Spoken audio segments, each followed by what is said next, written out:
இப்போ நம்ம பார்த்துக்கிட்டு இருக்கிற வீடியோ வந்து பார்த்திங்கன்னா நாமக்கல் மாவட்டம் பரமத்தி வேலூர் கபிலர் மலைக்கு பக்கத்தில் ஒரு சின்ன கிராமம் சிறுகிணத்துப்பாளையம்.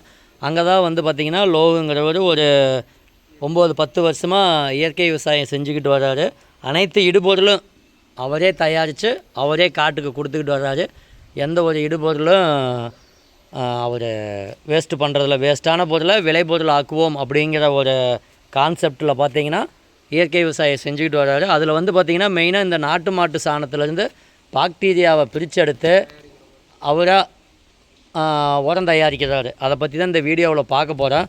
இப்போ பார்த்திங்கன்னா அவர் 200 இதெல்லாம் வந்து 200 லிட்டரில் போட்ட சாணப்பாசி கரிசல், இதெல்லாம் 1000 லிட்ரு. இப்போ வந்து 1000 லிட்டர் பேரில் வந்து சாணப்பாசி கரிசல் போடுறதுக்கு தயாராக இருக்காங்க. இது வந்து பார்த்திங்கன்னா நம்ம நாட்டு மாட்டு சாணத்துலேருந்து அவரே பாக்டீரியாவை பிரித்து எடுத்துருக்காரு. இவ்வளோ நாளாக லேபில் தான் பிரித்து எடுப்பாங்க. ஒரு விவசாயியே பிரித்து எடுக்கலாம். அது எப்படி பிரித்து எடுக்கிறங்கிற வீடியோ லோகு இயற்கை விவசாயம் யூடியூப் சேனலில் போட்டிருக்கு. அது இல்லாமல் விவசாயிகளுக்கு நேரடியாக பயிற்சியும் கொடுக்குறாரு, சொல்லியும் கொடுக்குறாரு. அது எப்படி பிரித்து எடுக்கிறது, அதுலேருந்து எப்படி உரம் தயாரிக்கிறது அப்படின்ட்டு. இப்போ அந்த ஒரு டைம் நாட்டு மாட்டு சாணத்துலேருந்து பாக்டீரியாவை பிரித்து எடுத்துட்டோம்னா என்பிகே தயாரிக்கலாம், பொட்டாஸ் தயாரிக்கலாம். மீன் அமிலமெல்லாம் பார்த்திங்கன்னா 10லேருந்து 15 நாளையிலேயே தயாரிக்கலாம். அந்த மீனெல்லாம் பார்த்திங்கன்னா 2 to 3 நாளையிலேயே எல்லாமே கரைஞ்சிருது. இன்றைக்கி அதை பற்றி தான் பார்க்க போகிறோம். இப்போ என்ன பண்ணலாம், பக்கெட்டில் எடுத்து வச்சுருக்கிறீங்க? நாட்டு சக்கரமா?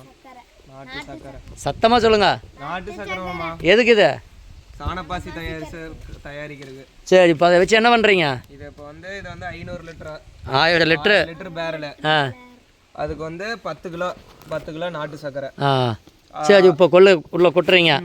கொட்டுங்க. நான் 10 கிலோ நாட்டு சக்கரை. 5 கிலோ கொட்டு சாமி. 10 கிலோ நீ கொட்டு ஒன்றுண்ணா. அப்படியே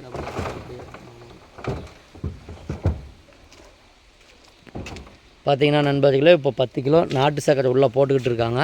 இப்போ சர்க்கரையை போட்டுட்டு அடுத்தது பார்த்திங்கன்னா தண்ணி விடணும். தண்ணி விட்டுட்டு இப்போ சாணப்பாசி கரிசல்ங்கிற தாய் திரவம்னு சொன்னோம் பார்த்தீங்களா, அந்த தாய் திரவத்தை உள்ளே ஊற்றணும். ஊற்றிட்டு அப்படின்னம்னா அது வந்து 1000 லிட்டர் அப்படிங்கிறதுனால ஒரு 10 to 15 நாளையில் மல்டிப்ளை ஆயிரும்.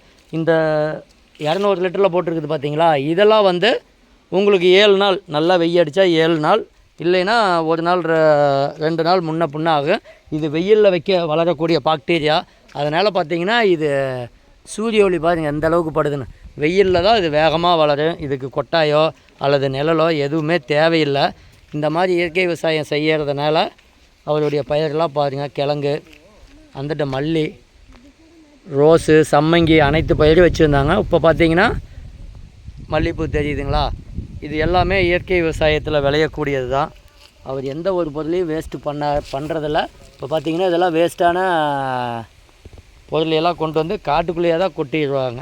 காட்டுக்குள்ளே கொட்டுறதுனால மண்ணுக்கான உணவு நாம் கொடுக்க வேண்டியது மண்ணுக்கு. பாருங்கள், நம்மாழ்வாரையா சொல்லுவார் பார்த்திங்களா, காடு குப்பையாக தான் இருக்கணும், வீடு சுத்தமாக தான் இருக்கணும் அப்படிங்கிறதுனால எல்லாத்தையுமே புல்லாக இருந்தாலும் சரி, குப்பையாக இருந்தாலும் சரி, அனைத்தையுமே நம்ம காட்டுக்குள்ளே போட்டுடலாம்.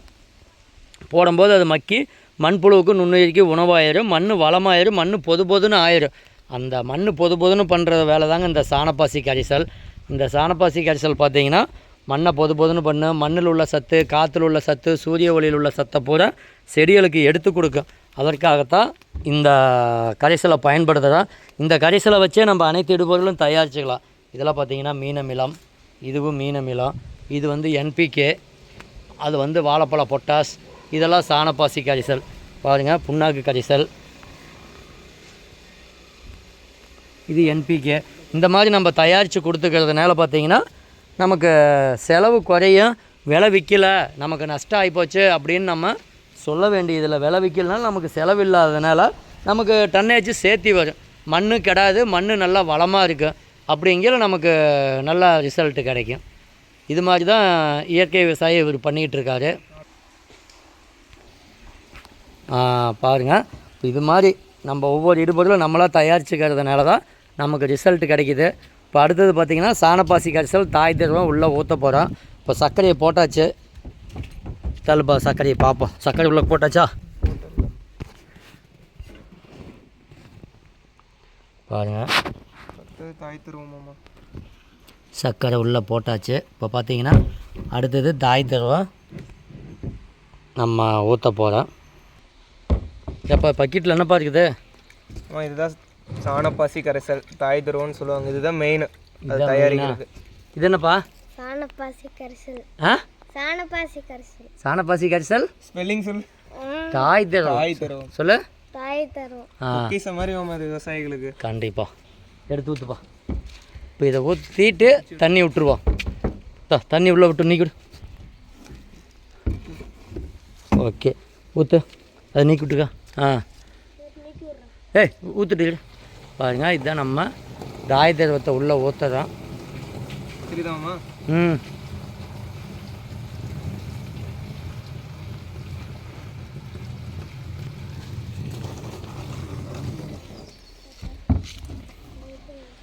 அதை ஊற்றி. இப்போ இதை ஊற்றி விட்டு கலக்கி விட்டோம்னா ஒரு வாரத்தில், அதாவது 10 to 15 நாளையில் தயாராகிடும். அதுக்கப்புறம் நம்ம காட்டுக்கு ஒரு ஏக்கருக்கு 200 லிட்டர் கொடுக்கலாம். இது கொடுக்கறதுனால பார்த்திங்கன்னா மண் நல்லா பொது பொதுன்னு இருக்குது. மண்ணில் உள்ள சத்து, காற்றுல உள்ள சத்து, எல்லா சத்தையும் இது செடிகளுக்கு எடுத்து கொடுக்கறதுனால நமக்கு இடுபொருள் செலவு குறையும். ஏன்னா இப்போ நம்ம சூரிய ஒளியிலேயே நம்ம சொல்லுவோம் நிறையா சத்து இருக்குது, காற்றுல நைட்ரஜன் இருக்குது அப்படின்னு நம்ம எல்லோரும் படிச்சிருப்போம், கேள்வியும் பட்டிருப்போம். அதுதான் உண்மை. அந்த சத்தையெல்லாம் வந்து இந்த நுண்ணுயிரிகள் இருந்தால் மட்டும்தான் அந்த செடினால் எடுக்க முடியும். அதற்காகத்தான் நம்ம இந்த நுண்ணுயிரி கரைசல், ஜீவாமிர்தம், பஞ்சகாவியா எல்லாமே கொடுப்போம் பார்த்தீங்களா. அந்த அடிப்படையில் தான் இதுவும் சாணப்பாசி கரைசல். அதையெல்லாம் கொடுக்கறதுனால தான் நமக்கு பார்த்திங்கன்னா இங்கேயே நம்ம இந்த செடியெல்லாம் வச்சுருக்கோம். பாருங்கள் எந்த அளவுக்கு காய். இதெல்லாம் நாட்டு ரகம், பாரம்பரிய ரகம். இதெல்லாம் வந்து இந்த மாதிரி விளைவிக்கும் போது தான் நமக்கு சாப்பிடும்போது நமக்கு உடம்புக்கு நல்லா எதிர்ப்பு சக்தி கிடைக்கும், நோய் இல்லாமல் வாழலாம். ஏன்னா சத்தான பொருள் தான், இயற்கையில் மட்டும்தான் சத்தான பொருள், திடமான பொருள் கிடைக்கும். நோய் எதிர்ப்பு சக்தியிலேருந்து அனைத்துமே கிடைக்கும். அதனால் இயற்கை விவசாயம் செய்வோம், மண்ணுடைய வளத்தை காப்பாற்றுவோம். ஏன்னா இன்றைக்கி மண்ணை வளத்தை காப்பாற்றுறதுக்கு விவசாயிகள்னால் மட்டும்தான் முடியும். என்ன தான் விஞ்ஞானம் இருந்தாலும் விஞ்ஞானத்தால் அரிசியோ அல்லது விவசாயமோ பண்ண முடியாது. நம்ம வந்து இயற்கை விவசாயம் செஞ்சோம்னா மட்டும்தான் மண் வளம் நல்லா இருக்குது. வருங்கால சந்ததியினருக்கு வந்து நம்ம கொடுத்துட்டு போகிறது வந்து பார்த்திங்கன்னா இந்த மண்ணை கொடுக்கும்போது அவங்க எப்படியா இருந்தாலும் நல்லா பயிர் பண்ணி உழைச்சிக்குவாங்க. அதே கெமிக்கலை போட்டு கண்டதை போட்டு மண்ணை கெடுத்துட்டு அப்படின்னா அதில் விளைவிக்கிற பொருள் திடமாக இருக்காது, நமக்கு எதுவுமே ரிசல்ட்டு கிடைக்காது.